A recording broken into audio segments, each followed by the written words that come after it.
there anyone in there? Or are you just an animal? Superman is fighting amongst the people that love and adore him. This is Superman in the fight for his life that we've never seen him before. It's a lot more emotionally shattering when the end finally comes for him in this movie.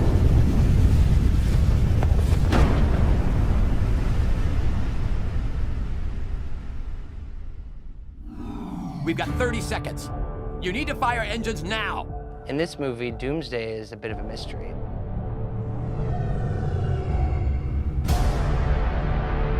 You take all of the dangerous elements of Superman, remove the conscience, put it in this vessel that can channel all that anger, rage, and power. You have Doomsday. Doomsday is a threat that they've never seen before, they've never faced before, even more so than Darkseid. We've really got a bigger group than we've had for any of these movies before, fighting just one entity. So the more they battle it, the stronger it gets. We raised you so that you could be yourself. We didn't raise you to be alone, honey. This movie is a lot about relationships and the different kinds of ways relationships present themselves to one person. We see more of Superman's world. Doomsday Superman is something that the DC fans are very familiar with. We really wanted to warrant retelling this story and putting it in this continuity and in this universe. This movie is actually the first act of what the first original movie was. His plight at the start of the movie is whether or not to share his life further with Lois. I feel like it scares you that I might get to the truth. Clark, Kal-El, Superman. Taxi! He's got this identity crisis kind of going on. Do I stay human? Do I be the hero? Do I let Lois in? There's a reason why I'm so secretive. And? He's willing to not only admit finally that he's in love with this person and make this connection by revealing who he really is, but then on another level, he's willing to sacrifice all of that. We have other characters that weren't in the first movie. We incorporate the Justice League in this movie as well. Okay, next up. A lot of their scenes in this movie are basically scenes where he's asking their advice. Aren't you worried? About what? About bringing her into your world. The dangers. The sacrifice. Lois is us in this movie. There's something very vulnerable about that. Hopefully that's an element that the audience can relate to.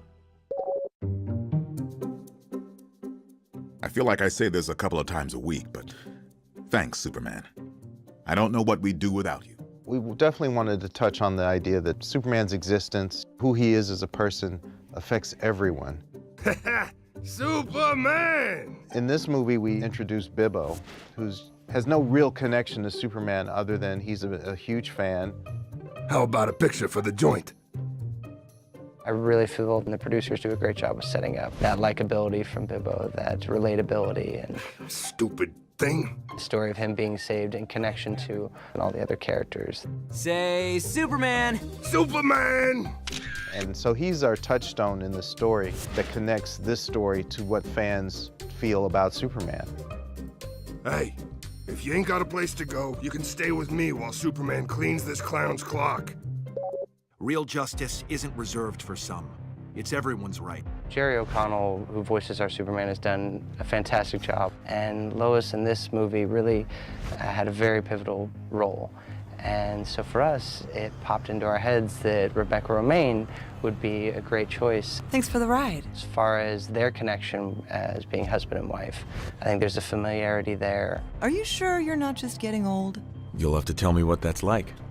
Ha! Super touche. It was just so much fun to see them bring that to life. We need you, Clark. Jason O'Mara is our Batman, and again, returned in this continuity of films. You know, really comfortable in the role. Batman, zip line! Shamar Moore has been Cyborg since Justice League War, and he comes in with such enthusiasm. Where is that monstrosity? Rosario Dawson is so much fun as our Wonder Woman. She just really brings not only the toughness, but the humor where it's needed. Towel? I don't sweat. Maybe not on the outside. No real thoughts. It's all aggression, all about the fight, a killing machine. In the comic, the fight was staged it starts very wide, and we progressively get tighter and tighter and tighter, and the panels get bigger and bigger and bigger. And so we wanted to kind of replicate that feeling in the movie. Superman has an emotional investment in stopping Doomsday. The idea that he may not survive is the first time he's ever had to deal with that kind of emotion. There's a point where we see the realization in his eyes. This is a thing that he may not be able to be.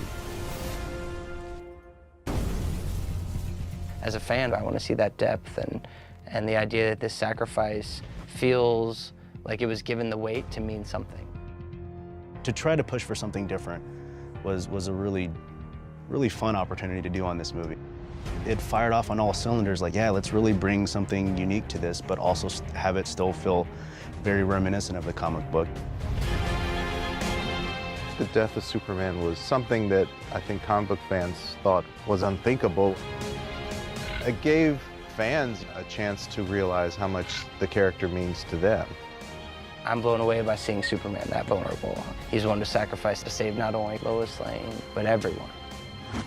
The biggest hero in the world can be killed, and anything can happen in this universe. If anyone's watching this, send help.